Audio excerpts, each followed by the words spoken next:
আচ্ছা বন্ধুরা, তোমরা কি জানো যে তোমরা যে কাগজে অথবা ক্যানভাসে যে ছবিটি আঁকো রঙের সাহায্যে, সেই রংগুলো যে তোমার সাথে কথা বলে? আজকে আমরা রঙের গোপন ভাষা সম্পর্কে জানবো। খুব কমন কিছু রঙের অর্থগুলো আমরা প্রথমে শিখে নেই। লাল মানে বিপদ নয়, লাল মানে শক্তি, সাহস, প্রতিবাদ, ভালোবাসা। তোমরা কি জুলাইয়ের কথা মনে করতে পারো? জুলাই আমরা সবাই ফেসবুকে লাল হয়ে গিয়েছিলাম। মন খারাপ? খোলা আকাশের নিচে যাও, ছাদে যাও, সমুদ্রে যাও, মন ভালো হবে। নীল মানি হচ্ছে বিশ্বাস আর প্রশান্তি। আমরা সবাই রোদ ঝলমলে হাসি চাই। আনন্দ আর আশাবাদের রং হলুদ। আমরা প্রকৃতির কাছে যাই, সজীব হতে চাই।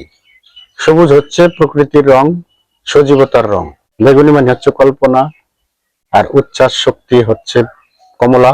রহস্যময় কোনো কিছু মানে হচ্ছে কালো, আর সাদা হচ্ছে পবিত্র রং। পরের ভিডিওর জন্য অপেক্ষা করো। আল্লাহ।